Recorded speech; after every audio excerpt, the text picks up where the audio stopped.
gostaria de trazer uma mensagem que já há uns anos atrás partilhei convosco numa conferência missionária quando fui convidado pelo pastor Juvenal há mais de provavelmente 12 anos, 14 anos.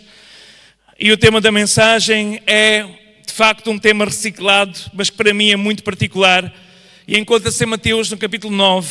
E vamos falar sobre aspectos fundamentais de uma igreja missionária. Eu sei que já estamos em abril, bênçãos mil, celebramos a morte do Senhor até que Ele venha, louvado seja o Senhor, mas no rescaldo da conferência missionária, porque infelizmente muitos irmãos não conseguiram estar na conferência, nós não podemos deixar de passar estes valores, que são para nós valores fundamentais da nossa igreja, Assembleia de Deus de Lisboa, uma igreja em missão e uma igreja com missões, também internas e transculturais. Vamos olhar com os olhos de Jesus. Todos nós conhecemos talvez os textos mais pregados em conferências, Mateus 9, verso 35 em diante, e diz assim a palavra do Senhor. E percorria Jesus todas as cidades e aldeias. Este foi o versículo que Deus me deu quando começámos o ministério de Jesus é a Resposta. Para seguirmos as pisadas de Jesus e percorrer todas as cidades e aldeias, levando o Evangelho. Verso 35 do capítulo 9 de Mateus. Percorria Jesus todas as cidades e aldeias, ensinando nas sinagogas deles, pregando o Evangelho do reino, curando todas as enfermidades e moléstias entre o povo. E, vendo a multidão, teve grande compaixão deles, porque andavam desgarrados e errantes como ovelhas que não têm pastor. Então, disse aos seus discípulos, a seara é realmente grande, mas poucos são ceifeiros. Rogai, pois, ao Senhor da seara que mande ceifeiros para a sua seara. O Senhor moveu-se de compaixão, verso 36. Olhava para eles e moveu-se de compaixão porque andavam desgarrados e errantes como ovelhas que não têm pastor. Chegamos ao século 21. Nunca houve tanta gente desgarrada e errante. Nunca houve tantas almas que parecem mesmo ovelhas que não têm pastor. Gente que está à deriva. Gente que é como um barco que perde a sua vela e perde o seu leme. E fica à deriva das ondas, das correntes. Assim nós vemos uma nova geração de adolescentes a surgirem. E nós não temos estado insensíveis àquilo que a televisão tem mostrado. Àquilo que nós vemos acontecer neste passado mês. Quando uma jovem foi abusada sexualmente e os outros gravaram e transmitiram aquilo na internet e mais de 30 mil pessoas assistiram ao vídeo, partilharam o vídeo, sem denunciar a barbárie que está a acontecer nas nossas ruas, nas nossas cidades, na nossa nação. Há uma geração completamente à deriva. Uma geração que não sabe distinguir a mão direita da mão esquerda. Uma geração pós-pandemia que se levantou sem valores de família, sem valores familiares, sem valores cristãos, sem valores alguns. E que por causa do momento de atenção são capazes de praticar as maiores barbáries que nós podemos imaginar numa sociedade que foi construída sobre os princípios bíblicos e sobre os fundamentos da lei mosaica, da lei de Moisés, da lei de Deus. Meus amados, nós estamos a viver os últimos dias. Um dia destes, o nosso ouvido espiritual vai ouvir o soar da trombeta e Jesus vai vir buscar a sua igreja. Mas nós precisamos de clamar ao Senhor para um despertamento espiritual da nossa alma e do nosso coração, para percebermos que há uma geração que grita em silêncio, grita por atenção, grita por um carinho, grita por uma palavra e tenta de alguma forma se vender ao primeiro que aparece, para tentar ter um momento de atenção, quando nós sabemos que Deus ama essas pessoas, Deus ama essas crianças e essas adolescentes, Deus ama esses moços abusadores que pensam que estão a fazer uma grande história, e Deus ama mesmo esses bárbaros que estão a semear-se a violência sobre as mulheres na nossa sociedade. Até esses Deus ama a todos. E Deus enviou o seu Filho. E no copo que Jesus bebeu no Calvário, estava de facto esses abusadores. O pecado desses abusadores. Estava o pecado de toda a humanidade nesse copo que Jesus trilhou, que Jesus bebeu, para que o pecado dessa gente possa ser redimido. Talvez eles não estavam em si. Talvez álcool, talvez droga. Não interessa. Mas o problema crónico é o pecado que está sobre o mundo.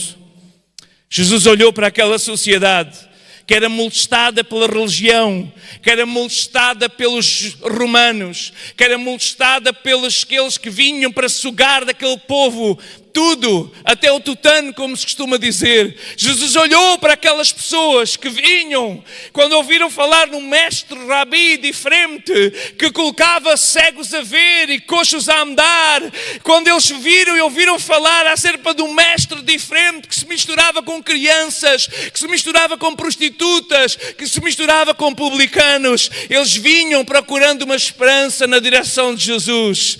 E Jesus, com os seus discípulos, naquele cenário, naquele monte, olha e vê aquela multidão que se dirigia para ele. Ele vê aquela multidão como que gente cambaleando, como se estivessem ébrios de último grau, ou como se estivessem doentes, sem se conseguirem segurar de pé. E Jesus fala para os seus discípulos, para os seus alunos, e fala para nós, Igreja de Jesus, nos nossos dias. Ele viu aquela multidão e ele disse: a seara é realmente grande, mas poucos são os ceifeiros. Uma igreja bíblica tem que ser uma igreja que tem visão. Uma igreja que não tem visão é uma igreja que perece. Uma das marcas do ministério de Jesus Cristo aqui na terra é que de facto ele estava cercado de multidões, porque queriam comer o pão que ele multiplicava, queriam ver os milagres que ele fazia. Eram grupos de pessoas muito grandes. Naquela época era muito difícil para algum líder reunir tanta gente como Jesus reuniu. Era difícil conseguir reunir. Os maiores líderes religiosos não conseguiam reunir tanta gente como Jesus conseguia reunir, porque realmente ele era um mestre diferente dos demais. Os melhores líderes religiosos judaicos, eles tinham os seus grupos, os seus discípulos, mas eram grupos pequenos, grupos seletos, selecionados minuciosamente. Mas diante daquela necessidade daquela multidão, Jesus olhou para aquela multidão e Jesus começa a ensinar e a curar as pessoas daquela multidão. Jesus parou ao ver aquela multidão na sua direção. Jesus parou. Jesus viu a multidão e teve uma visão. E a visão que Jesus teve foi como uma grande seara. Uma seara enorme a perder de vista. Uma seara que já estava branca, preparada para a ceifa, já não estava mais verde, mas era uma seara que estava a ficar madura, pronta para a ceifa, pronta para a foice. Mas a seara era grande demais. Na altura não havia debulhadoras ou ceifeiras, não havia como fazer aquilo mecanicamente, era mão a mão.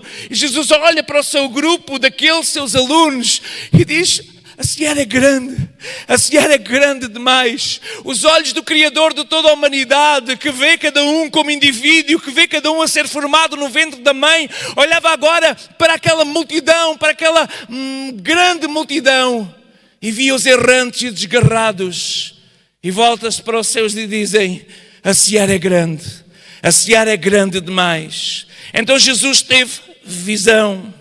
E nós estamos a viver dias, irmãos, onde essa visão tem sido trocada por um olhar superficial para as circunstâncias, por uma satisfação imediata das nossas necessidades. Nós vivemos, nós gastamos a juventude, nós gastamos as nossas energias em coisas que nos dão prazer, mas que no dia a seguir o prazer já passou e resta-nos apenas as postagens nas redes sociais. Nós vivemos e estamos a gastar a nossa energia em coisas fúteis que não servem de nada e que não mudam nada a vida daqueles que estão à nossa volta. Às vezes até serve apenas para despertar algum tipo de, vamos dizer, até inveja por causa desses momentos que aparentemente são cheios de alegria, mas nós sabemos que eles foram produzidos com muita dor. Mas Jesus tem um olhar para uma multidão. Jesus tem um olhar de compaixão. Jesus tem um olhar apaixonado para uma multidão que eram como pessoas que não conseguiam segurar de pé sozinhas, que precisavam de alguém que desse o ombro, alguém que desse a sua mão, alguém que pudesse dar a sua atenção, e Jesus fez isso. Os seus olhos estavam voltados para a missão. E nós, como igreja, irmãos, temos que estar voltados para a missão internas e missão externas. O nosso olhar tem que estar voltado para a missão. Nada mais é importante do que testemunhar de Cristo a todos os povos. mas muitas vezes possuímos uma cegueira missionária. E com a cegueira missionária nós nunca vamos cumprir o ID de Jesus Cristo. Nós nunca seremos uma igreja missionária. Irmãos, para mim é uma grande responsabilidade continuar a construir sobre os fundamentos de homens e mulheres que deram tudo para que nós possamos estar aqui hoje. Para mim é uma grande responsabilidade continuar a construir sobre fundamentos de gente que deu a vida, de gente que vem com saúde para aqui e saiu doente de volta para a sua terra, e muitos deles até foram sepultados nas nossas terras. Gente que deu da sua vida para que esta Europa bárbara pudesse conhecer a libertação do Evangelho de Jesus Cristo. Gente como alguns, como eu falava aqui no culto anual, como a irmã Manuela, que deu de si os últimos anos da sua vida, apaixonada pelas crianças de Moçambique, e lá ela foi sepultada e deu o final da sua vida em prol dessas crianças para conhecerem Jesus. Nós olhamos para homens como o pai das missões, William Carey, e sabemos que ele a certa altura viu uma fotografia no jornal, uma fotografia escura, jornais que eram preto e branco, que não tinham cor, que não tinham luz, mas viu aqueles rostos escuros, com os olhos lindos e grandes daquele povo da Índia, e ele apaixonou-se por aquelas crianças e por aquele povo. Ele levou o Evangelho, ele levou a literacia. É verdade que até ele entrar lá foi muito difícil, conhecemos a sua história, não vou repetir, eu sou um apaixonado, conheço a história de cor. Eu sei que ele tentou na primeira vez e na segunda vez então conseguiu. E apesar do governador dizer, por favor, não ensines o povo a ler, não ensines o povo a ler, porque a literacia, o ensino fazia parte do mandato de Jesus. Era isso que ele fazia, ele percorria as aldeias ensinando nas escolas, que eram sinagogas, pregando o Evangelho do Reino, curando as enfermidades. E nós precisamos ter visão. Hoje vimos a escola dos semeadores de alegria. Vimos a escola que não é apenas uma escola, que tem uma capela, que tem uma base para receber agora os jovens que conseguiram juntar dinheiro e que vão agora quarta-feira para estar lá durante 10 dias, juntamente com os missionários e com o Daniel, fazerem campanhas nas aldeias em volta, servindo aquela população com amor, porque o serviço abre a porta à proclamação. E eles vão para servir o povo, servir sem esperar receber nada em conta. Muitos deles trocaram o dinheiro que tinham para as suas férias, para irem nesta viagem missionária. Houve um empresário que fez questão de pagar ao seu pastor a viagem, para que o pastor tivesse a participar também naquela viagem missionária, porque infelizmente o vencimento do pastor não dá para essas viagens. Mas a verdade é que eles vão. Os nossos irmãos da Assembleia de Deus da Alverca vão à nossa base missionária, nossa porque é conjunta, e vão estar ali a servir. E nós olhamos para aquelas paredes, para aqueles portões, para aquelas salas de aula. Nós ouvíamos aqui no documentário no sábado, um dos professores dizia, não há escola semelhante a esta em toda a Guiné. Não há escola que tenha uma sala de informática com computadores de última geração, que tenha uma sala de música com instrumentos musicais e todos os instrumentos. Não há que tenha um refeitório que sirva refeições quentes a todas as crianças, que tenham casas de banho, que ensinem os meninos pela primeira vez a usar um garfo e uma faca, para quando esses meninos mais tarde forem para uma faculdade, os pais nos ensinaram, mas na escola cristã aprenderam. Visão. O Paulo Durão teve uma visão, nós partilhamos a visão, nós oramos e jejuamos pela visão e Deus cumpriu a visão. E numa conversa que estávamos a ter recentemente, estava a dizer, Paulo, o inimigo quer bloquear e paralisar-te nessa situação. Tu não percebes que há muito mais, tu tens que sair desse bloqueio, tu tens que avançar, porque tu criaste um movimento de mobilização no nosso país e não só, de gente que olha para o teu projeto missionário como uma semente que tem que ser multiplicada em muitos mais lugares, e Deus quer fazer isso, e alguns deles estão aqui no nosso meio. Visão. Sem visão o povo perece, sem visão o povo morre. William Carey pegou naquela fotografia daquele grupo, daquela multidão de indianos, e ele colocou a fotografia na parede onde ele trabalhava como sapateiro, e cada dia ele olhava para a fotografia e dizia no seu coração, Senhor, leva-me a esta terra. Senhor, leva-me a esta terra. Eu irei, eu obedecerei. E de sapateiro tornou-se um dos pais da literacia, quando as suas gramáticas ainda hoje são utilizadas em muitas escolas na Índia. Um homem com visão. O homem que ouviu o chamar do Espírito Santo, o homem que se levantou. E ter visão missionária é isso, é entender que todo cristão é um missionário em potencial e nós devemos exercer o ministério e a chamada. Nós estamos no mês da paixão, há um mês da paixão, nós conhecemos o versículo João 3,16 de cor, mas este versículo tem tanto ensino. Diz que Deus amou o mundo de tal maneira, e o mundo fala do maior grupo de pessoas, de todas as tribos, de todas as línguas, de todas as nações. Deus amou as crianças das montanhas lá do Tibete, Deus amou as crianças das ilhas lá da Nova Zelândia, Deus amou todos os povos, e Deus deu o melhor de si, deu o seu Filho unigênito, o único Filho que tinha. Deus deu, e esse Jesus deu a sua vida para que todos os povos possam ter vida em seu nome, e nós somos os mordomos desse movimento. Nós precisamos de encarar o nosso trabalho, a nossa escola, o nosso bairro como um campo missionário. Nós precisamos de olhar em volta e ver estes grupos étnicos que têm vindo para as nossas cidades. Mas para isso precisamos de visão. E se a visão é o primeiro componente de qualquer coisa que seja estável, Normalmente uma cadeira que os irmãos têm sentados tem 4 pés, mas até seria possível manter-se em pé com 3 pés. Só não é possível com 2 pés ou com um pé, a não ser que as nossas pernas apoiem, senão iremos cair para o lado ou para trás ou para a frente. Mas também a visão missionária tem 4 componentes. A primeira é a visão, mas o segundo é aquilo que Jesus deixou que acontecesse.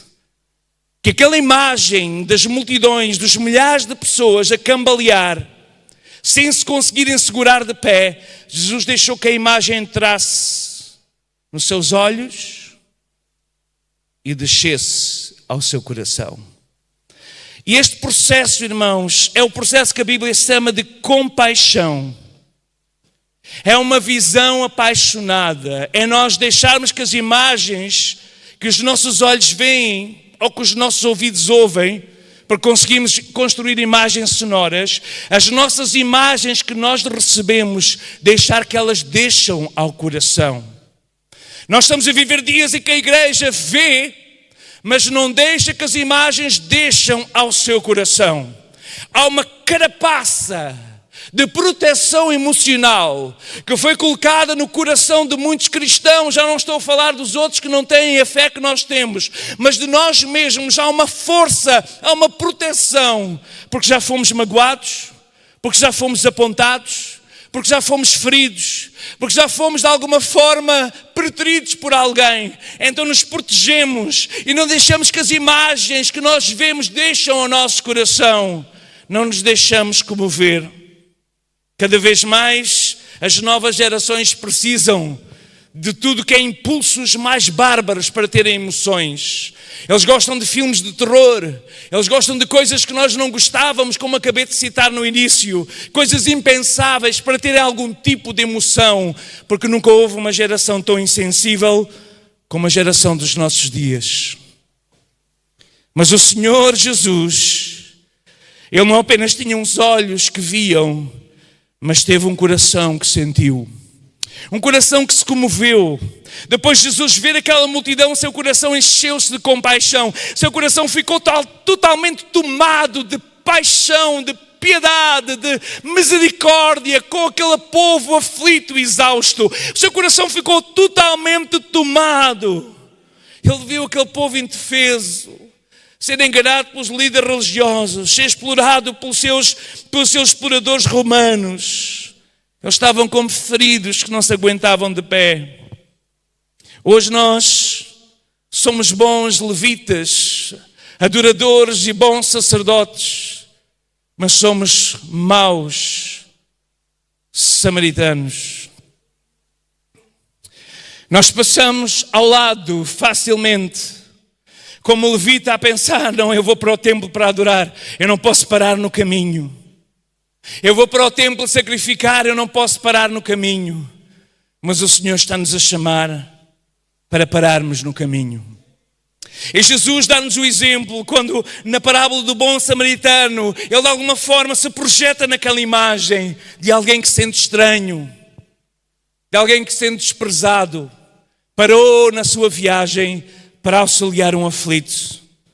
Jesus deixou que esta visão descesse ao seu coração, um povo molestado e importunado por aqueles que deveriam ser os seus mestres, os seus pastores, um povo que não tinha um líder e muito menos um rumo a seguir, e muitas vezes acontece connosco, sentimos também que perdemos o rumo a seguir. Irmão, recupera a paixão inicial, deixa que a visão de Deus entre, e diante daquela situação Jesus se apresenta como bom pastor, como pastor que deu a sua vida pelas suas ovelhas.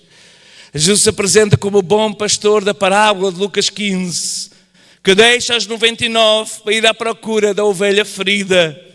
Jesus tinha esse coração missionário. Ele não só via missões, mas ele sentia missões no seu coração.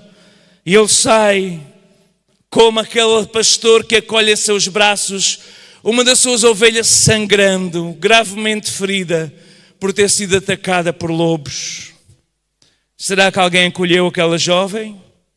Certamente alguma psicóloga ali do Hospital de Loures. Será que a família a acolheu? Estava a pensar, o que é que terá acontecido? Estava a ouvir comentários na rede X, bárbaros, a dizer que era ela que provocou aquilo tudo, etc, etc. Dizia, meu Deus, onde é que nós estamos? Onde é que nós chegamos? E nós que tivemos filhos e filhas, talvez sentimos com uma dor maior, porque devíamos de imaginar que essa menina podia ser uma das nossas filhas, ou um dos nossos filhos. Ter um coração missionário é um coração que se compadece quando vê alguém perdido, sem sentido, sem direção, sem noção. Não é apenas rotular os incrédulos dizendo que são pessoas que vão para o inferno, mas não é nós compadecermos dos povos oprimidos, que estão escravizados pelos seus próprios pecados. Então, se o primeiro pilar é visão e o segundo é compaixão, obrigado por estarem atentos. O terceiro é tão importante também, porque nada acontece sem oração, que é isso que o Senhor diz a seguir aos discípulos: rogai ao Senhor da seara. E é isso que ninguém nos pode impedir de fazer. Até nos podem dizer, já não tens idade para ir para a missão. Até nos podem dizer, não estás preparada psicologicamente para tal. Até nos podem dizer, não tens dinheiro nem alguém que te envie. Mas ninguém pode impedir de tu orares. Porque a oração move montes e move montanhas. A oração chama as coisas à sua existência, mesmo quando elas ainda não existem. A oração tem um poder de levantar, de gerar vida e transformação. E uma igreja que ora. Por isso o Senhor diz, antes de os enviar, antes de dizer ide, antes de dizer ide, Ele disse ficai em oração. Fiquem em oração, porque o primeiro passo passa pela oração. O cristão missionário tem joelhos missionários. Joelhos missionários, é joelhos que se dobram. A atitude, o envolvimento mínimo de qualquer cristão, de qualquer igreja com missões tem a ver com a oração. Oração, a oração. Estava a dizer esta manhã em Odivelas, irmãos, troquei algumas mensagens com a Jéssica esta semana. E a resposta foi: obrigado, pastor, por teres lembrado de mim. Porque ultimamente ela não recebe mensagens de ninguém. São os nossos missionários que estão lá no campo, sozinhos. Numa terra estranha, tentando proteger as suas crianças dos vírus, das bactérias, tentando manter o seu lar unido e fazer o trabalho. E nós estávamos a ver as stories deste sábado, quando ela estava ali com toda aquela força, a contar aquela história bíblica, no clube da alegria que acontece no quintal das suas casas, ali em Bissau. Mas o envolvimento mínimo, eu já tive a oportunidade de contar a história também no clube. Também tive a oportunidade de fazer as minhas dramas, que gosto tanto de fazer para as crianças. As crianças deviam estar todos a olhar para mim, como é que aquele homem, cabelo branco gigante, está aqui a fazer aquelas palhaçadas todas. Mas eu estava todo apaixonado, principalmente porque estava a contar também a parábola do filho pródigo, que eu sou apaixonado pela parábola. Foi dos momentos mais felizes. Tornamos-nos crianças com as crianças para transmitir as bases do Evangelho. Nada paga esse momento. Mas depois vem um momento da solidão. Já não temos mais crianças para ministrar. Temos o nosso bebé que não nos deixa dormir. Temos os filhos com febre. Temos o marido que se vê impedido. Temos os outros missionários que às vezes não têm uma atitude assim tão positiva e nos sentimos sós. Mas a nossa oração, faz toda a diferença. É verdade que poucos podem ir ao campo missionário, mas todos devem de orar. É verdade que alguns podem contribuir para a obra missionária, mas todos devem rogar pela obra missionária. E foi isso que Jesus disse: rogai ao Senhor da Seara. Rogai ao Senhor da Seara. Orem e peçam para que Deus mande mais obreiros. A seara é grande, a ceifa é grande. Orem, clamem ao Senhor da Seara e roguem, que supliquem ao Senhor da Seara. Essa atitude que Jesus esperava que os seus discípulos tomassem, a atitude básica. Porquê? Porque quando nós oramos, o nosso coração é transformado. Quando nós oramos, a nossa vida é transformada. Quando nós oramos com paixão e resultado de uma visão, então a nossa vida é transformada. Jesus não estava a dizer apenas para eles orarem. Jesus estava a dizer: alô, pessoal, acordem. Acordem desse marasmo espiritual, acordem por favor, olhem para a multidão, vejam esta gente aqui embriagada que não se consegue aguentar de fé. Façam alguma coisa, ou façam o mínimo. Pelo menos dobrem os joelhos e orem. Se não querem ir, orem para que Deus levante todos que possam ir e que possam fazer o trabalho. Orem. Esta era uma atitude que Jesus espera de cada um dos seus discípulos. Uma atitude de ação. E esta narrativa bíblica indica que, por meio deste clamor, deste rogo dos discípulos, o Senhor estava à espera que eles pudessem produzir fruto da oração, produzisse no seu coração, surgisse no seu coração uma ideia. Quizá sou eu a resposta à oração. Quem sabe sou eu a resposta ao clamor que eu estou a fazer. Muitos de nós começamos por orar e ouvimos o Senhor dizer: tu és a resposta à oração de outros que oraram antes de ti. Lembro-me perfeitamente como se fosse hoje, quando estava lá em Reguengos de Monsaraz a apresentar o projeto de Jesus é a Resposta, e entrega aquele flyer aos irmãos, e na primeira fila o nosso irmão Manuel Cartacho Martins. Nosso irmão não ouviu, nosso irmão guardou o flyer, nosso irmão chegou a casa, ligou passado umas horas ou uns dias e disse: Josué, nós tínhamos o sonho da Neves Ferreira quando éramos jovens, e o nosso sonho era comprar um fogão a gás e irmos num caminhão evangelizar Portugal e o interior. Mas Deus chamou-nos para as missões. Nós nunca fizemos isso.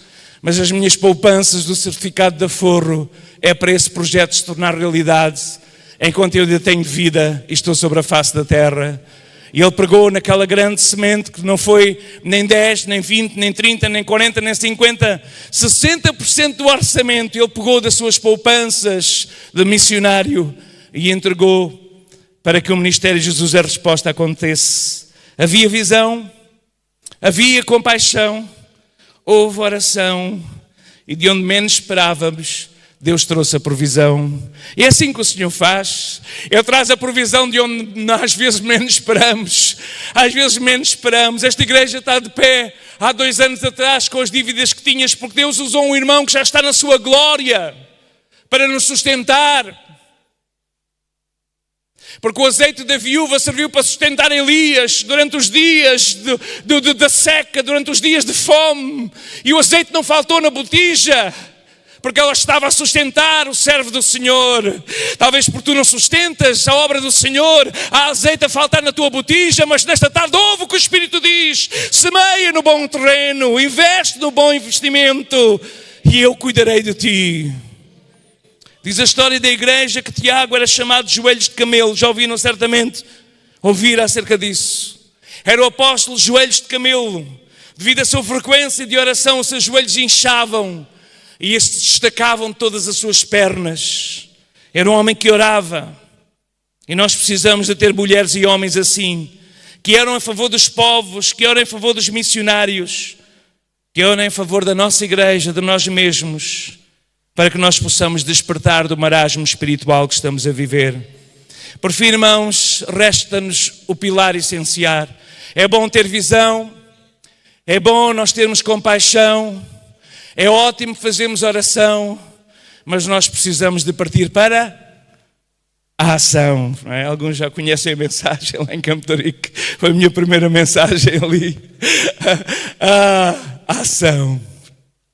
A ação. Mas quem é o nosso exemplo? Quem é o nosso modelo? 35, Mateus 9, percorria Jesus todas as cidades e as aldeias, ensinando nas sinagogas, pregando o evangelho do reino, curando todas as enfermidades e moléstias entre o povo. Vejam só, a ação essencial. O ensino de Jesus é este. O ministério de Jesus é este: ensino, pregação e cura. Trabalhamos numa agência missionária desde 2012, como os irmãos sabem, quando nos tornámos diretores executivos da Missão Evangélica Intercultural. Temos vários missionários no ponto do mundo, em vários pontos do mundo, algumas delas mulheres solteiras que estão a trabalhar com crianças. E uma das coisas que nós temos sempre partilhados como princípio básico da missão é isto: ensino, pregação e cura. Por isso é que nós, quando vamos para um projeto missionário, William Carey se preocupou em ensinar a ler, ensinar a entender, para depois ouvirem e lerem a pregação. Como eles vão ouvir, se não houver alguém que pregue?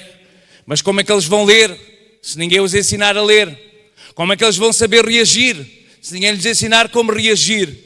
Então, qualquer projeto missionário, principalmente transcultural, num país que esteja em desenvolvimento, primeiro nós levamos o ensino, e o ensino vai abrir o entendimento para a aprendizagem, que é a pregação, e depois a cura.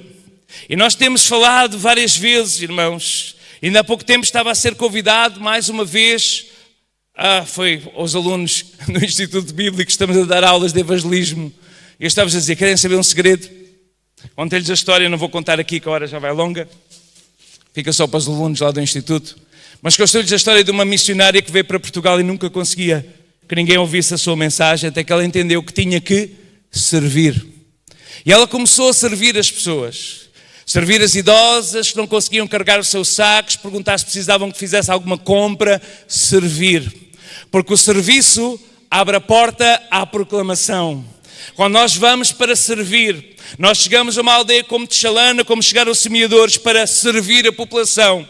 Vão diante do homem grande da população e dizem: tem escola aqui? Não temos. Nós temos um projeto de uma escola, podemos vos servir? Uma escola é bem-vindo. Então tem aqui o terreno para a escola. Vocês têm um posto médico? Ensino, pregação e cura. Não têm? Nós podemos então vos ajudar a ter o vosso posto médico. E Jesus baseou o seu ensino, a sua missão em ensino, pregação e cura. E quando nós ouvíamos a sábado passado os professores a dizerem, quando o Daniel perguntava qual é o sentido dos semeadores de alegria, ele dizia: é levar Jesus às crianças. E eles eram os professores que ensinam primeiro a ler e a escrever. Mas através do ensino vem o ministério. Ensino. E nós precisamos, irmãos, de ter esta ação. Este versículo é o resumo básico do ministério de Cristo. Ensino, pregação e cura. Por meio do ensino e a pregação que Jesus apresentava então as boas novas, o evangelho do reino a esta multidão. O povo judeu vivia desesperado, na expectativa do Messias, do ungido. e ungido chegou. O seu nome era Jesus. Jesus, que significa de Deus vem a salvação. Ele agora trazia um reino de ensino, de literacia, um reino de liberdade, um reino de cura. E é isso que nós temos que entender quando o primeiro hospital que houve foram os discípulos de Jesus. Quando o primeiro lar de crianças de orfanato foram os discípulos de Jesus. Porque foram os discípulos de Jesus que ouviram o seu mestre dizer: vão, façam discípulos, façam alunos em todas as nações. E Jesus estava então a anunciar este reino. A missão é pregar sobre este reino. E para ensinar, pregar e curar, Jesus envia então os seus discípulos, como nós conhecemos, e podíamos ler logo a seguir no capítulo 10, em que Jesus envia então os seus 12 discípulos, e diz assim: chamando os seus 12 discípulos, deu-lhes poder sobre espíritos imundos, deu-lhes poder para expulsarem, deu-lhes poder para curarem toda a enfermidade e todo o mal. Este poder que foi delegado aos alunos, aos primeiros alunos, aos 12 discípulos, está agora sobre nós, que somos os discípulos de Jesus Cristo. Deus está-nos a dar este poder, Cristo está-nos a delegar este poder para expulsar os espíritos imundos, para curar enfermidades. Então precisamos de agir. E o evangelismo é a forma com que podemos nos envolver na missão, com o propósito de levar a salvação de Cristo e torná-la conhecida em todos os povos. Meus amados, nós estamos a chegar ao fim dos tempos da igreja na terra. Eu às vezes fico a pensar: quanto tempo mais, Senhor? Quanto tempo mais nós temos? Ajuda-me a não desperdiçar os dias, as horas, os minutos. Ajuda-me a estar, Senhor, Pai, envolvido na missão e com a missão. Ajuda-me, Senhor, a ser encontrado quando Tu vieres a trabalhar. Eu não quero ser encontrado, ainda que eu descanso, é um princípio, mas eu não quero ser encontrado sem estar envolvido na obra. Porque o alvo da igreja é fazer missão. O alvo da missão é levar Cristo a todo o homem, a toda a criatura, a toda a criança, a toda a mulher. Qual é o teu alvo, irmão? O que é que tu desejas chegar ao final da tua vida e alcançar? Qual é o alvo desta igreja no final dos últimos tempos? Vamos ser uma igreja missionária, um esforço financeiro. Talvez daqui não vão surgir agora, numa primeira linha, os primeiros missionários. Mas nós temos até projetos que vêm bater à nossa porta e dizem: ajuda-nos aqui para irmos mais longe. E nós acreditamos em parcerias e queremos fazer essas parcerias para que o Evangelho chegue mais longe. Porque este é o tempo de levantarmos os olhos e termos a visão, deixarmos as imagens encher o coração e sentirmos a compaixão. E depois de joelhos de oração, os nossos pés possam ser movidos na direção dos perdidos. Olhos, visão, coração, paixão, joelhos, oração e pés, ação. Vamos ficar de pé no nome de Jesus e vamos dizer: eis-me aqui, Senhor. O que é que Tu queres de mim? Estes são os últimos dias da igreja na terra. Nós não podemos ficar no quartel quando o Senhor nos está a chamar cada um, trazendo visão criativa, ideias criativas para levar o Evangelho àqueles que clamam por uma tão grande salvação. Este mistério que esteve oculto desde os séculos foi manifesto aos seus santos. E Deus quer nos dizer que Cristo em nós é a esperança da glória. Então nós vamos anunciar e admoestar a todo o homem, ensinando que toda a criança, mulher e homem, em toda a sabedoria, para que possamos apresentar um dia essas pessoas perfeitas em Cristo Jesus. Oremos ao Senhor. Pai, obrigado pela Tua palavra, Senhor. Quando fechamos este ciclo, Senhor, da conferência missionária nesta semana, Senhor, nós não queremos deixar de orar para que Tu abras os nossos olhos. Abra os meus olhos, Senhor, para o mundo à nossa volta. Abra os meus olhos para o mundo à nossa volta. Abra os meus ouvidos para o clamor à nossa volta, Senhor. Desperta os nossos sentidos para o mundo à nossa volta, Senhor. Desperta os sentidos espirituais para o clamor à nossa volta, Senhor. Desperta o nosso coração, Senhor, pedrificado. Dá-nos um novo coração sensível à dor, ao choro, ao clamor, à miséria. Dá-nos um coração, Senhor, sensível, Senhor, cheio de compaixão. Dá-nos, Senhor, ó Pai, uma vida de oração, uma vida de clamor, uma vida de entrega, Senhor. E faz-nos agir no nome de Jesus. Faz-nos agir no nome de Jesus. Há uns meses atrás eu estava a dizer, irmãos desta igreja, tem que se levantar ministérios de socorro àqueles que estão na cidade, ministérios de auxílio àqueles que estão presos, àqueles que estão impedidos. Irmãos, nós não podemos gastar o nosso tempo mal gasto. A hora está a chegar ao fim. O Senhor está a chamar uma geração que se levanta nos últimos tempos e que se move por íntima compaixão. Alguém que deixa os seus interesses para segundo plano, para colocar os interesses do reino em primeiro lugar. Alguém que busca em primeiro lugar o reino de Deus e a sua justiça. Justiça pelos injustiçados, justiça pelos desprezados. Levar a justiça, que é o sangue de Jesus que justifica toda a vida àqueles que estão no pecado. No nome de Jesus, igreja, acorda. Esta é a chamada da última hora. Esta é a chamada da última hora. Esta é a chamada. Estivemos no aeroporto este fim de semana muitas horas e ouvíamos a chamada da última hora. Ouvíamos a chamada, senhores passageiros, esta é a última chamada para os passageiros. Esta é a última chamada. Eu estava a pensar, o Espírito está a dizer o mesmo. Esta é a última chamada. Esta é a última chamada. O corpo da igreja está pronto para subir, está prestes para subir, está prestes para levantar voo, ganhar asas e não abrir e fechar de olhos, está na presença do Senhor. Mas é a última chamada para dizer, eis-me aqui, Senhor. Eu me envolvo na missão, eu quero ser encontrado, envolvido na missão. No nome de Jesus, responde esta última chamada. Responde a esta última chamada. Acorda. Ó dormente, acorda. Não sejas como Jonas, que estás no teu sono de proteção, fugindo da vontade de Deus. Desces fundo, desces ao silêncio para que ninguém te chatear, para não veres a aflição daqueles que estão a tentar que a água não entre e não sucumba o seu navio, a sua casa, a sua família. E tu desces para o interior para te esqueceres. Desperta, ó dormente, no nome de Jesus. Desperta, dormente, no nome de Jesus. Esta é a maior missão que algum dia poder estar envolvido. A Missio Dei, a missão do Senhor. E nesta tarde o Senhor te chama para te envolveres na missão. Responde no teu coração. Mais do que responderes a uma oração à frente, responde no teu coração. Responde nesta tarde, diz, eis-me aqui, Senhor. Seja feita a tua vontade. Eis-me aqui, Senhor. Quando o grupo Louvor sobe para termos um momento de adoração e para prepararmos também a celebração da ceia do Senhor, nós queremos orar por nós, queremos orar pela nossa igreja,